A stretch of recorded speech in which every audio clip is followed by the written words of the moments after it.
தேவனை பின்பற்றுகிற அவருடைய பிள்ளைகளுக்கு இந்த உலகமானது, உலகத்தின் மூலக்கூற்றுகளானது ஏன் தொடர்ந்து பெரிய சவாலாக இருக்கிறது? ஏன் உலகத்தை ஜெயிக்க வேண்டியதாக இருக்கிறது? உலகத்தில் அவ்வளவு விசேஷம் அது என்ன? பாருங்க, இந்த மாயையான அழிந்து போகிற நித்தியமல்லாத இந்த உலகத்தை அன்பு கூறக்கூடியவர்கள் ஏன் இது உலகமானது அநேகரை ஈர்க்கிறது? அதிலே மிகப்பெரிய பூமிக்குரிய சந்தோஷம் இருக்கிறது. பூமியிலே நம்முடைய சரீரத்தை சீராட்டுவதற்காக அதிகமான சந்தோஷம் இந்த உலகத்தில் இருக்கிறது. ஆகையினால் தெரிந்து கொள்ளும் போது மத்தேயு 7 அதிகாரம் 13-14 அது விசாலமாக இருக்கிறது. அதிலே உபத்திரவம் இல்லை, அதிலே துன்பம் நமக்கு இல்லை, அதிலே அதிகமான போராட்டங்கள் இல்லை. ரம்மியமாகவும் மகிழ்ச்சியாகவும் மாம்சத்தை சீராட்டக்கூடிய மகிழ்ச்சிகரமான எல்லா காரியங்களும் உலகத்தில் இருக்கிறது. ஆகையினால்தான் கிறிஸ்தவர்களுக்கு இந்த உலகத்திலே போராட்டங்களும் உபத்திரவங்களும் உலகத்தை ஜெயிப்பதற்கான பலமும் நமக்கு தேவைப்படுகிறது. நாம் கவனிக்க வேண்டிய பாகம் என்னவென்றால், இது எவ்வளவு சந்தோஷமாக இருந்தாலும் அது நம்மோடு வருவதில்லை. அதனால் நமக்கு ஒரு பிரயோஜனமும் இல்லை, நித்தியமானதும் இல்லை. உலகமும் அது நிச்சயம் ஒளிந்து போகும் என்று கர்த்தர் சொல்லுகிறார். 1 யோவான் 2 அதிகாரம் 15-17 வரைக்கும், உலகத்திலும் உலகத்தில் உள்ளவைகளிலும் அன்பு கோராதிருங்கள். ஒருவன் உலகத்தில் அன்பு கோர்ந்தால் அவனிடத்தில் பிதாவின் அன்பில்லை. ஏனெனில் மாம்சத்தின் இச்சையும் கண்களின் இச்சையும் ஜீவனத்தின் பெருமையுமாகிய உலகத்தில் உள்ளவைகளெல்லாம் பிதாவினால் உண்டானவைகள் அல்ல, அவைகள் உலகத்தினால் உண்டானவைகள். உலகமும் அதன் இச்சையும் ஒளிந்து போம். தேவனுடைய சித்தத்தின்படி செய்கிறவனே என்றென்றைக்கும் நிலைத்திருப்பான். இப்போ முதல் காரியமானது, இந்த உலகத்தை அனுபவிக்கிறவர்களுக்கு இது ஒரு நாளிலே ஒளிந்து போகும். ஒளிந்து போகிற இந்த சிறிய மாயையான காரியங்கள், அழிந்து போகக்கூடிய காரியங்கள் எவ்வளவு மனிதனுக்கு மாம்ச ரீதியான சந்தோஷத்தையும் இன்பத்தையும் தற்காலிகமாக இருக்கிறபடியினால் மனிதனுக்கு தூரத்தில் உள்ளதை காணத்தக்கதான விசுவாசத்தை இழந்து அருகில் உடனே கிடைக்கிற சந்தோஷத்தை அவன் பெற்றுக்கொள்ள முந்துகிறான். அதை மேன்மையாக எண்ணுகிறான். அதுதான் நித்தியமானது என்றும் அவன் எண்ணுகிறான். ஆனால் ஒரு சந்ததி போகிறது, ஒரு சந்ததி வருகிறது. ஆனால் எத்தனை பேர் அதற்கான பிரயாசப்படாமல் இருக்கிறார்கள்? பாருங்கள், எல்லோருமே பார்க்கிறார்கள், யாருமே கொண்டு போறதில்லை என்று எல்லாருக்குமே தெரியுது. உலகத்தின் மனிதர்கள், தேவனை அறியாதவர்கள் கூட ஒன்றுமே எடுத்து செல்ல முடியாது என்பது எல்லோரும் பார்க்கிறார்கள். எல்லோரும் சவ அடக்கங்களுக்கு செல்கிறார்கள், எரிக்கிற இடத்திற்கு செல்கிறார்கள். ஆனால் எதுவுமே அவர்களால் எடுத்துக்கொள்ள முடியாது என்பதை கண்டிப்பாக அறிந்திருக்கிறார்கள். அப்படி இருந்த போதும் கூட ஏன் இந்த உலகத்தை நேசிக்கிறார்கள்?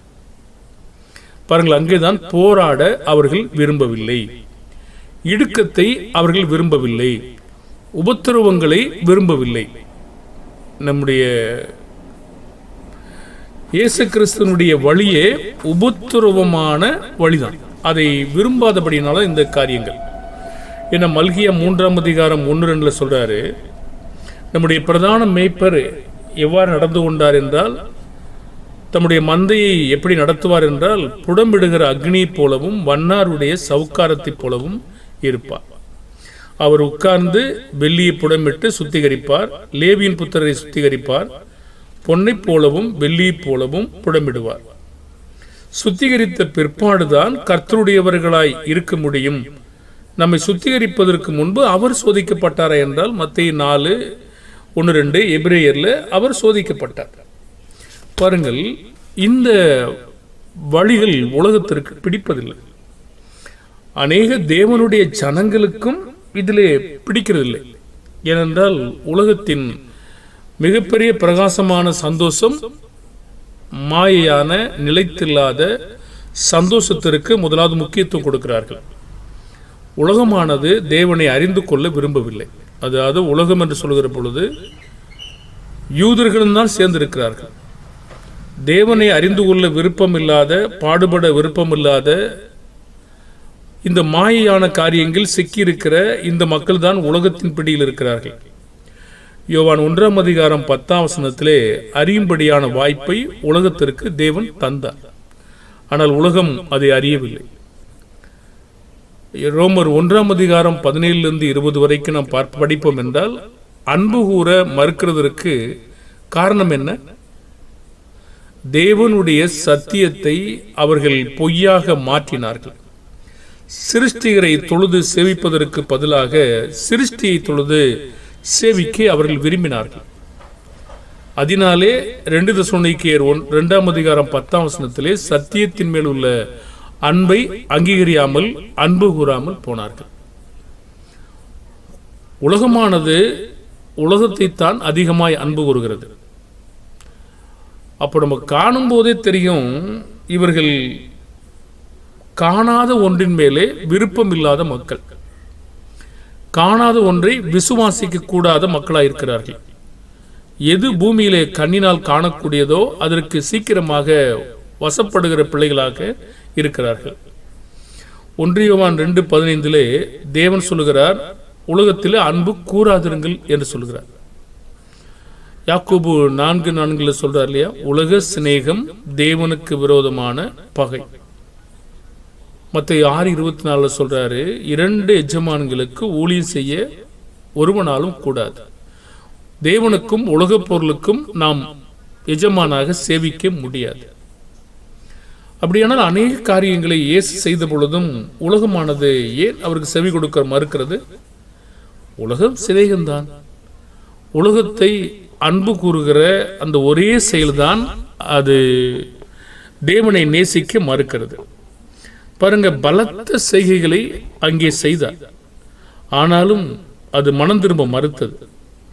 மத்தேயு 11:20-24 வரைக்கும் அதனாலே அவர்களை கடிந்து கொள்ள தொடங்கினார். அவர்களுக்கு ஒரு நாள் ஆபத்து இருக்கிறது என்று சொன்னார். அதாவது வெளிப்படையாக சொன்னால் ஐயோ என்று சொல்லப்படுகிறது. ஏனென்றால் அதிகமான பலத்த செய்கைகள் செய்யப்பட்டது. இன்றைக்கும் இது போன்று நடக்கிறது. ஆனால் தேவனை அன்பு கூற மறுக்கிறது உலகமானது. இந்த உலகம் நீதியை பேசுகிறவர்களை பரியாசம் செய்து கொண்டிருக்கிறது, பகைக்கிறது, துன்புறுத்துகிறது, அவர்களை அற்பமாய் எண்ணுகிறது, துடைத்து போடுகிறது, அவர்களை ஒதுக்கி விடுகிறது, கடைசியாக கொண்டு செல்கிறது. மத்தேயு 11:18-19 இப்போ உலகமானது இப்படி தேவனுடைய பிள்ளைகளை துன்புறுத்தி கொண்டு அநேக உபத்திரவங்களை கொடுத்து கொண்டுதான் இருக்கிறது. ஆனாலும் தேவன் தம்முடைய பணிகளை தொடர்ந்து செய்கிறார். 11:20-24 வரைக்கும் படிப்போம். அப்பொழுது பலத்த செய்கைகளில் அதிகமானவைகளை செய்ய கண்ட பட்டணங்கள் மனம் திரும்பாமற் போனபடியினால் அவைகளை அவர் கடிந்து கொள்ளத் தொடங்கினார். கோரேசினோ உனக்கு ஐயோ, பெத்தாஸ்தாவே உனக்கு ஐயோ, உங்களில் செய்யப்பட்ட பலத்த செய்கைகள் தீர்விலும் சீதோனிலும் செய்யப்பட்டிருந்ததானால் அப்பொழுதே ரட்டுடைத்து சாம்பலில் உட்கார்ந்து மனம் திரும்பியிருப்பார்கள். பாருங்கள், இவர்களை விட தீரு சீதோவை பாராட்டுகிற அளவுக்கு அவர்கள் இருக்கிறார்கள். நியாயத்தீர்ப்பு நாளிலே உங்களுக்கு நேரிடுவதை பார்க்கிலும் தீர்வுக்கும் சீதோனுக்கும் நேரிடுவது லகுவாயிருக்கும் என்று உங்களுக்கு சொல்கிறேன். காரணம் என்ன? பலமான செய்கை இவர்களிடத்திலே செய்யப்பட்டது. அதாவது கோரேசினிலையும் பெத்சாய்தாவிலும் செய்யப்பட்டது. தீர்விலே அவ்வளவு செய்கைகள் செய்யவில்லை. அப்போ மனம் திரும்பாமல் போனபடியினால் அவர் என்ன நடக்கும் என்கிறார்? ரோமர் 2:8 கோபாக்கினை. ரோமர் 2:8 சண்டைக்காரராயிருந்து சத்தியத்திற்கு கீழ்ப்படியாமல் அநியாயத்திற்கு கீழ்ப்படுகிறவர்களுக்கோ உக்கிர கோபாக்கினை வரும். கீழ்ப்படிந்தால் நித்திய ஜீவனை அளிப்பார். ரோமர் 2:7 இருக்கு இல்லையா? சோர்ந்து போகாமல் நற்கிரியைகளை செய்து மகிமையும் கனத்தையும் அழியாமையும் தேடுகிறவர்களுக்கு நித்திய ஜீவனை அளிப்பார். பிரியமானவர்களே, மனம் திரும்பாமற் போனால் நமக்கு கோபாக்கினை நிச்சயமாக இருக்கு. ஆகவே உலகம் ஒரு இயேசுவானவர் உலகத்தாராய் இருக்கவில்லை. நாம் உலகத்தானாய் இருக்கக்கூடாது. உலகத்தை நாம் சிநேகிக்கக்கூடாது. உலகத்தை போல நடக்கக்கூடாது. உலகத்தை போல பேசக்கூடாது. உலகத்தை போல பொறாமையா இருக்கக்கூடாது. உலகத்தை போல சண்டை போடக்கூடாது. பாருங்க, உலகத்தை பின்பற்றுகிறது. நாம் மனம் திரும்பாமல் போனால் நமக்கு என்ன நடக்கும்? லூக்கா 13:3 என்ன சொல்லுகிறார்? மனம் திரும்பாமல் போனால் அப்படியே நாமும் கெட்டு போய் விடுவோம். மற்றவர்களை சொல்லிவிட்டு நாம் மனம் திரும்பாவிட்டால் அப்படியே கெட்டு போய் விடுவோம்.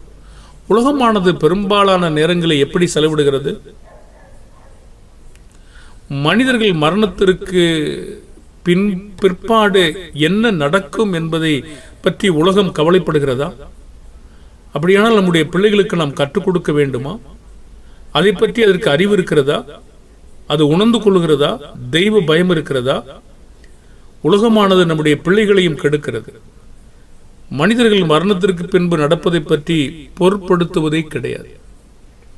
அவர்கள் என்ன நினைக்கிறார்களோ அதை செய்கிறார்கள். 1 கொரிந்தியர் 15:32 புசிப்போம், குடிப்போம், இன்னும் உட்கார்ந்து எழுந்திருப்போம், விளையாடுவோம், இப்படி அநேக காரியங்களை செய்து கொண்டிருக்கிறார்கள். ஆனால் மனிதனை கீழ்ப்படிய சொல்லி அநேக எச்சரிப்புகளை தேவன் விடுத்துக் கொண்டே இருக்கிறார். ஆனால் அப்போஸ்தலர் நடபடிகள் 13:41 அவர்கள் அசட்டை செய்கிறார்கள்.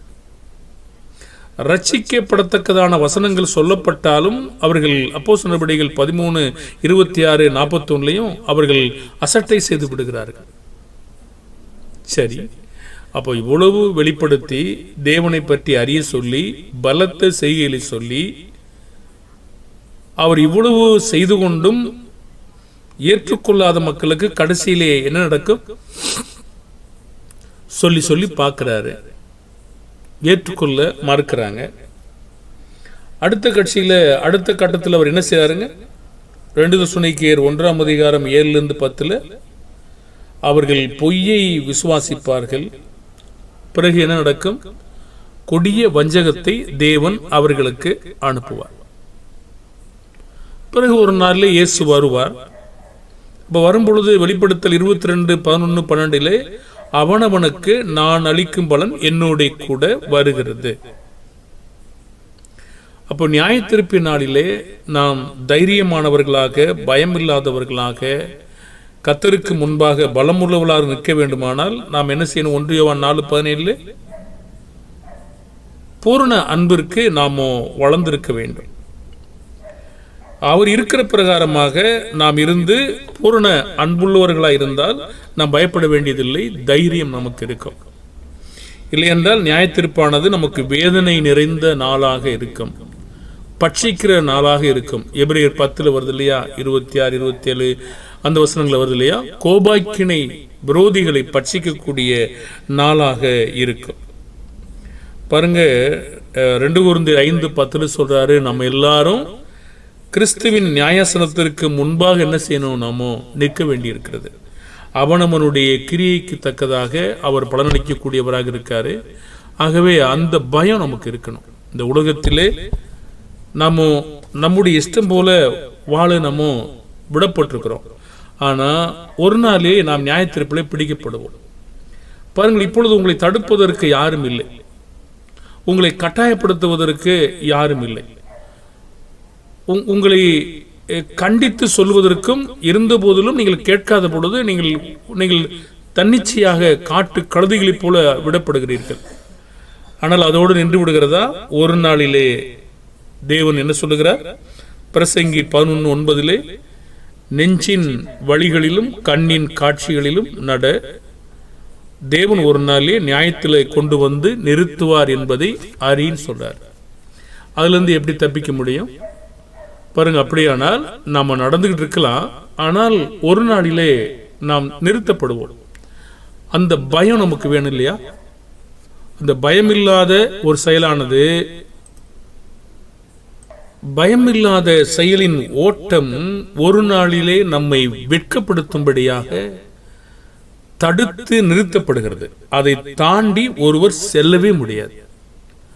அப்படியானால் நமக்கு பயம் வேண்டுமா? நிச்சயமாக வேண்டும். ஒருவேளை பூமியிலே நமக்கு எதுவும் நடக்காமல் இருக்கலாம். நம்முடைய அக்கிரமங்களும் பாவங்களும் நம்முடைய மீறுதல்களும் நம்மை தொடர்ந்து கொண்டே வரும். 1 தீமோத்தேயுவில் பார்க்கிறோம் இல்லையா, நற்கிரியையும் சரி பாவமும் சரி நம்மை தொடர்ந்து கொண்டே பின்னுக்கு வந்து கொண்டே இருக்கும். சில நேரங்களில் அதிகமானால் அது முந்தவும் செய்யும். ஆகவே பிரசங்கி 12:14 நன்மையானாலும் தீமையானாலும் ஒவ்வொரு கிரியையும் அந்தரங்கமான ஒவ்வொரு காரியத்தையும் நியாயத்திலே கொண்டு வந்து நிறுத்துவார். அந்தரங்கமாயிருந்தாலும் சரி. அப்ப கொண்டு வந்து நிறுத்தும் போது நம்ம என்ன செய்ய முடியும்? வெளிப்படுத்தல் 20:12 தங்கள் தங்கள் கிரியின்படி நியாய தீர்ப்பு அடைந்தார்கள். அன்றைக்கு நாமோ விழித்து பார்க்கும்போது என்ன இருக்கும்? ஒண்ணும் இல்லை. சாலமோன் பிரசங்கி 2 சொன்னாரு, எல்லாம் பார்த்தாரு, மாயையும் மனதுக்கு சஞ்சலமா இருந்தது, எல்லாம் வெறுமையா இருந்தது, ஒரு பலனும் இல்லைன்னு சொல்றாரு. அப்படியானா நம்ம தேவனுக்கு பயந்து அவருடைய காரியங்களுக்கு கீழ்ப்படிந்து இருப்பதான் மீதமான ஒரு நன்மையான காரியங்கள். அப்போ நம்ம அவரவருடைய கிரியைகளுக்கு பலன் இருக்கிற பொழுது நம்ம ஜாக்கிரதையா அதுக்கு பயந்து இருக்க வேண்டாமா? யோவான் 5:28-29 நன்மை செய்தவர்கள் ஜீவனை அடையும்படி எழுந்திருக்க செல்கிறார்கள், தீமை செய்தவர்கள் ஆக்கினை அடையும்படி எழுந்திருக்கிறவர்களாக புறப்படுவார்கள். அப்போ ஒவ்வொரு காரியத்திற்கும் தேவன் நமக்கு கணக்குக்கான பலனை கொண்டு வருகிறார். ஆகவே நாம் பயந்து வேலை செய்ய வேண்டும். மத்த 26:31-41 வரைக்கும் 2 வகையான மக்கள். ஒரு வகையான மக்கள் அவருடைய பிள்ளைகளை விசாரித்தார்கள், இன்னொரு வகையான மக்கள் விசாரிக்கவில்லை. பாருங்க, அப்ப இந்த வகையான மக்களுக்கு ராஜ்யத்திலே சுதந்திரம் இருக்கிறது, இன்னொரு மக்களுக்கு நித்திய அக்கினி இருக்கிறது. அப்ப இந்த உலகத்திலே நாம் செய்கிற செயல் பிரதிபலனை நாம் இருக்கிறதா? இருக்கிறது. கூலி இருக்கிறதா? இருக்கிறது. ஆகவே நாம் பயந்திருக்க வேண்டாமா? உலகத்தை தான் அன்பு கூறப்போகிறோமா? வெளிப்படுத்த 21:8 இதை விசுவாசிக்காதவங்க, கீழ்ப்படிய மறுக்கிறவங்க, பொய் பேசுறவங்க அனைவரும் எங்கே போவாங்க? அக்னியும் கந்தகும் எரிகிற கடலிலே பங்கடைவாங்க. இதை அறிந்து பயமடைந்து மனம் திரும்பும்படி அழைக்கிறார் என்பதை உணர்ந்து கெட்டு போகக்கூடாது என்பதை விரும்புகிறார் என்று 2 பேதுரு 3:9 நமக்கு தெரியும் இல்லையா? ஒருவரும் கெட்டு போக கூடாது என்பதற்காக நீடிய பொறுமையுள்ளவராக இருந்து அவர் காத்து கொண்டிருக்கிறார். ஆகவே உலகத்தை நேசித்து நம்புகிறவர்களுக்கு நாம ஒரு சவால் விடுவோம். உலகம் ஒரு நாள்ல 2 பேதுரு 3:10-13 என்ன ஆகும்? வெந்து உருகி போகும். பூமியும் அதில் உள்ள கிரியைகளும் எல்லாம் அழிந்து போகும். உலகத்தினால் எவ்வளவு அழகான வீடுகளை கட்டினாலும், அழகான கார்களை வாகனங்களை வைத்திருந்தாலும், ஆடைகளை உடுத்திருந்தாலும், எத்தனை புகழ் வைத்திருந்தாலும் எல்லாம் மறக்கப்பட்டு போகும். மறக்காத நித்தியமான அந்த பலனை தேடுவதற்காக உலகத்தை, அழிந்து போகிற உலகத்தை அன்பு கூறாதிருப்போம், தேவனை நாம் நேசிப்போம். 1 யோவான் 2:17, 2 கொரிந்தியர் 4:18 காணப்படுகிற அத்தனையும் அழிந்து போயிடும், காணப்படாதோ நித்தியமானது. நம்முடைய குடியிருப்பு எங்கே இருக்கிறது? பரலோகத்திலே. பிலிப்பியர் 3:20 நம்முடைய குடியிருப்பு பரலோகத்தில் இருக்கிறது. அங்கிருந்து கர்த்தராகிய இயேசு கிறிஸ்து எனும் இரட்சகர் வர எதிர்பார்த்து காத்து கொண்டிருக்கிறோம். கொலோசியர் 3:1-2 பூமியில் உள்ளவைகள் அல்ல மேலானவைகளையே நாம் நாடி தேடுவோமாக. ஆக பரிசுத்தவான்கள் முதற்கொண்டு எபிரேயர் 11 அவர்களுக்கு இந்த உலகம் பாத்திரமா இருக்கவில்லை. அவர்களுக்காக தேவன் ஒரு நகரத்தை ஆயத்தம் பண்ணினார். ஆகவே இந்த உலகத்தை அன்பு கூறுவதை நாம் தவிர்ப்போம். தேவன் நம்மை அழைக்கும் போது அவருக்கு செவி கொடுப்போம். இடுக்கமான பாதை வழியாக நாம் பிரவேசிப்போம். புடமிடப்படுவதை நாம் விரும்புவோம். அவருக்கு நாம் ஒப்பு கொடுப்போம். அப்போ உலகமானது தேவனை அறிந்திருக்கிறதா? அறியவில்லை. உலகம் தேவனிடத்தில் அன்பு கூற மறுக்கிற காரணம் என்ன? சிருஷ்டியை தொழுது சேவித்து சிருஷ்டிகரை அது விட்டு விடுகிறது. ஏன் உலகமானது ஏன் அன்பு கூற, உலகத்தை நாம் ஏன் அன்பு கூறக்கூடாது? அது ஒளிந்து போய்விடும். இது ஏன் அன்பு கூறக்கூடாது என்றால், யாக்கோபு 4 படித்தோம், அது தேவனுக்கு விரோதமான பகை என்று சொல்கிறார். அப்போ 2 காரியங்களை நம்ம செய்யவே முடியாது. அப்போ 2 எஜமான்கள் என்று சொல்வது எது? உலகமும் நாம் யாரை எஜமானாக மாஸ்டராக சேவிக்கிறோமோ அதை பொறுத்து அமையும். உலகத்தினுடைய வேலையை பற்றிய சொல்லல. நாம் எதை முக்கியமாக கருதுகிறோமோ, எதை சேவிக்க நாம எடுத்துக்கொள்கிறோமோ அது பற்றி கொள்வோம், ஒன்றை விட்டு விடுவோம். இயேசு யூதர்களை எப்பொழுது பலமாய் கடிந்து கொள்ள தொடங்கினார்? பலத்த செய்கையில் கண்டும் விசுவாசியாத போது. அப்போ உலகமானது நீதியை பேசுகிறவர்களை பரியாசம் பண்ணுதா? துடைத்து போடுகிற அழுக்காக என்னதா? கடைசியானவர்களாக தள்ளி விடுகிறதா? ஆமா. மனம் திரும்ப போனா என்ன ஆகும்? நாம் அப்படியே கெட்டு போயிடும். மரணத்திற்கு பின்பு என்ன இல்லை என்றால் நம்ம என்ன சொல்லுவோம்? ஒண்ணுமே இல்லைன்னா புசிப்போம், குடிப்போம், நாளைக்கு சாபம் என்று சொல்லாமே. இஸ்ரவேல் மக்கள் கீழ்ப்படிதலை விரும்பினார்களா? அசட்டை செய்தார்கள். அப்ப நியாயத்தீர்ப்பு நாளில் நமக்கு எப்படிப்பட்ட பலன் கிடைக்க போகிறதோ அதே போலதான் தீமைக்கும் பலன் கிடைக்க போகிறது. ஆகவே உலகத்திலிருந்து நம்மை பிரித்து மாம்சத்திலும் ஆவியிலும் உண்டான எல்லா அசூசியை நீங்க 2 கொரிந்தியர் 7:1 படியும் 2 கொரிந்தியர் 6:16-18 உலகத்தை விட்டு பிரிந்து வெளியே வருவோமாக. உலகத்திலே அன்பு கூறாதிருப்போமாக. ஒளிந்து போகிற பொருளை நேசிக்காதிருப்போமாக. இந்த மாயையான இம்மைக்கான இந்த சந்தோஷத்தை பெரிதாக எண்ணாதிருப்போமாக. அப்படி எண்ணாதிருப்போமானால் தேவன் நம்மை ஆசீர்வதித்து நித்தியமான பலனை தருவார். ஆகவே நாம் உலகத்திலும் உலகத்தில் உள்ளவைகள் அன்பு கூறாமல் தேவனுடைய நித்தியமான பலனை பெற்றுக்கொள்ள அவரை அன்பு கூறுவோம். அவர் கொடுத்த வார்த்தைகளை பின்பற்றுவோம். அவரை கீழ்ப்படிந்திருப்போம். ஜெபிப்போமா? பரலோக பிதாவே, உலகத்தை உண்டாக்கி உலகத்தின் மூலமாக தேவத்துவம் நித்திய வல்லமை வெளிப்படுத்தி தேவனை அறிந்து கொள்ள எங்களுக்கு வைத்திருக்கிறீர். மனிதர்களோ இந்த உலகத்தின் சிற்றின்பங்களிலும் உலகத்தின் மாயான சந்தோஷங்களிலும் கவனத்தை நேரத்தை செலவழித்து ஒன்றுமே கொண்டு செய்ய இயலாத, பிரயோஜனம் ஆவிக்குரிய வகையில எந்த பிரயோஜனத்தையும் கொடாத உலகம் எங்களை வஞ்சிக்கிற அந்த உலகத்தை மேற்கொண்டு வெற்றி பெற எங்களை தகுதிப்படுத்தி ஆசீர்வதிங்க. உலகம் ஒரு நாளே ஒளிந்து போய்விடும். எது நித்தியமானதோ அதை நாங்கள் கண்டுகொள்ள எங்களுக்கு கண்களை தாரும்.